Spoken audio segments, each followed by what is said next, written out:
my channel. This is Madhumita, rank 86 in this year's UPSC Civil Services examination. And in this video, I'll be talking about how to prepare for General Studies Paper 1. तो सबसे पहले आपने क्या करना है, you have to buy this book, which is by Arihant Publications. तो ये book जो है, this is about previous years UPSC question papers. और इसके जो फ्रंट पेजेस हैं उनमें आपको सिलेबस लिख के भी दिया हुआ है, general studies 1, similarly general studies 2, 3, 4 ऐसे। तो जनरल स्टडीज़ 4 का तो मैंने पहले ही आपको एक वीडियो के थ्रू पूरा बता दिया था, सोर्सेज एंड अप्रोच। एंड आज we are talking about general studies paper 1। So once you get this book and you read the syllabus, you read the questions of previous years, the next thing you have to do is to procure the material from which you will be preparing your content. So let us talk about the syllabus and one by one the content कहाँ से आप prepare करेंगे, कौन सी book में से। तो सबसे पहला जो GS1 में सब्जेक्ट है that is Indian culture, जिसमें आपके art forms, literature, architecture from ancient to modern times. तो ये जो टॉपिक्स हैं आपकी चैप्टर 1 नितिन सिंघानिया वहाँ से कवर हो जाएंगे। उसके बाद है मॉडर्न इंडियन हिस्ट्री, इसके लिए 2 बुक्स हैं, एक है स्पेक्ट्रम और जो आजकल because the kind of questions that are asked these days very different analytical questions होते हैं, तो उसके लिए एक बुक है Plassey to partition. I can even show you, this is the book Plassey to partition, बहुत अच्छी बुक है। इसमें से आप अपने नोट्स भी बना सकते हो, मैंने भी इसमें से बनाए थे, या फिर जो पहले आप मेथड मैंने सजेस्ट किया था रीड हाईलाइट वाला, वो भी आप यूज कर सकते हो। एज यू कैन सी कैसे मैंने हाईलाइट करके किया हुआ है।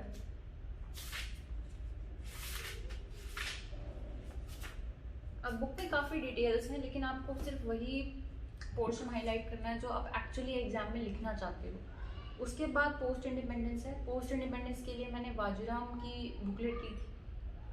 After that we have world history. देखिए world history because history was my optional, तो वर्ल्ड हिस्ट्री के जो मैंने नोट्स बनाए थे अपने ऑप्शनल के लिए, मैंने तो वही यूज़ किए थे।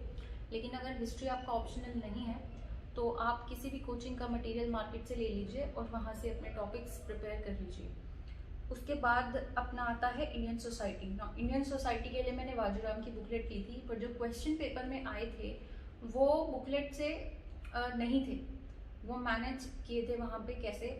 जो बुकलेट से बेसिक इन्फॉर्मेशन मिल गई, जो सिलेबस है उसके जो टॉपिक्स हैं, जैसे मैं एग्जाम्पल देती हूँ आपको, women, population, poverty, developmental issues, urbanisation, इनका जो बेसिक थीम्स है वो इसमें बाजीराव की बुकलेट में थी।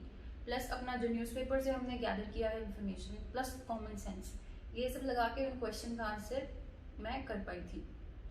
उसके बाद आपके हैं select features of world physical geography. तो ज्योग्राफी में आपने 2 ही बुक्स पढ़नी है, मैंने खुद 2 ही पढ़ी थी, fundamentals of physical geography class 11th and Indian physical geography class 11th।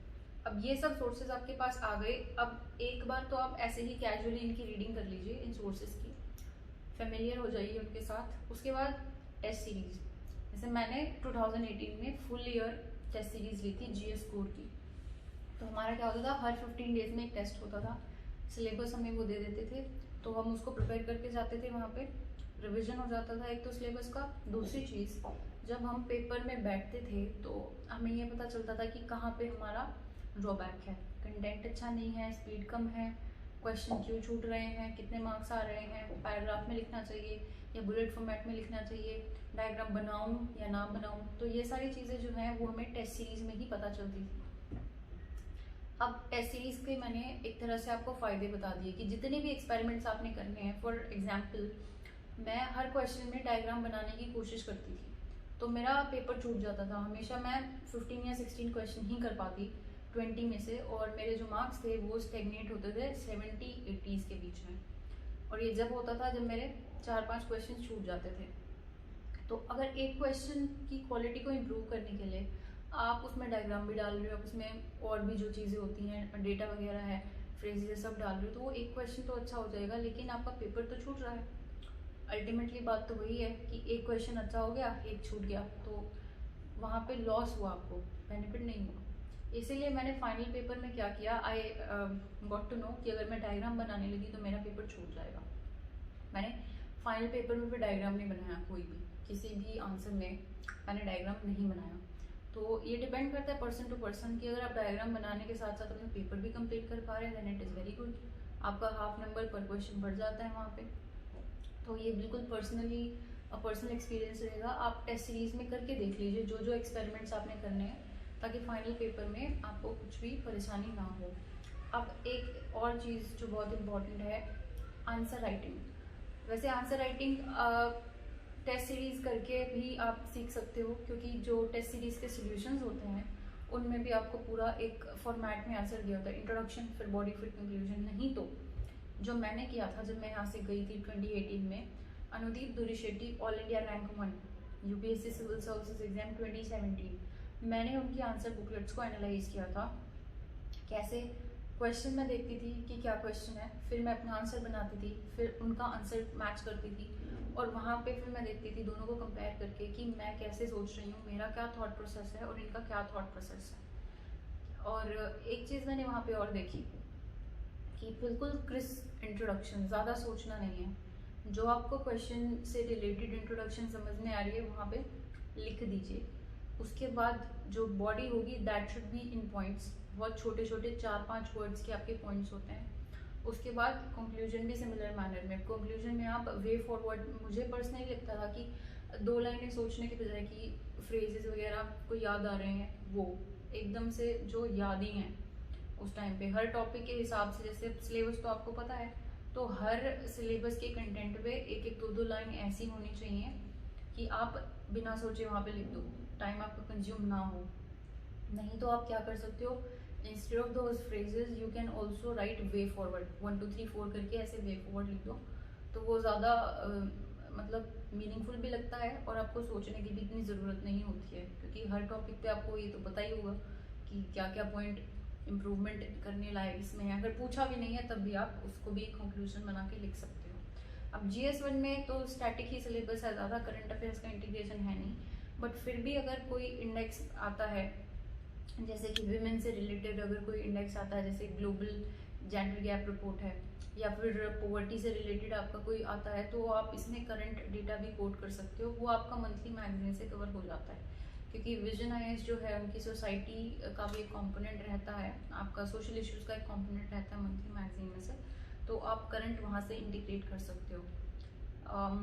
तो आई थिंक मेजॉरिटी हमने लगभग सब यहाँ पे कवर कर लिया है कि सिलेबस देखें, प्रीवियस ईयर्स क्वेश्चन पेपर देखें, अपना कंटेंट के जो सोर्सेज है वो मार्केट से प्रिकोर करें, उसके बाद टेस्ट सीरीज लगाएं। आंसर राइटिंग के लिए टॉपर्स बुकलेट्स भी आप प्रीवियस ईयर्स की जो है उसको एनालाइज कर सकते हैं। फिर एक और चीज़ मैं कहूँगी कि इनसाइड सिक्योर की जो मंथली कंपाइलेशंस आती हैं वो भी आप ट्राई कर सकते हो। मैंने प्रीलिम्स से पहले नहीं की थी, बट प्रीलिम्स के बाद का जो मेरा टाइम था 2-3 महीने का, उसमें मैंने की थी for all the GS papers. ज़्यादा दिन की मैं कर भी नहीं पाई थी, जो वो गैप था उसी मंथ की, जैसे जुलाई अगस्त, इन दोनों महीनों की, जून जुलाई अगस्त, इन तीनों महीनों की सिक्योर कंपाइलेशंस मैंने की थी, और आप भी ट्राई कर सकते हो। क्वेश्चंस उसमें लिखा रहता है, क्वेश्चंस लिखे रहते हैं सारे, और उनके आंसर्स भी लिखे रहते हैं बिल्कुल उसी फॉर्मेट में जिस फॉर्मेट में आपको एग्जाम में लिखना होता है, तो वहाँ से भी आपकी हेल्प हो जाती है। तो GS1 के बारे में ये सब था। अब this video is first in series of the videos that I'll be posting about GS preparation. Ethics का I've already done, this was ये GS1 का था, अभी GS2 और GS3 की मेरी नेक्स्ट वीडियोज़ होंगी, तो बने रहिए आप मेरे चैनल पे। Thank you very much for watching this.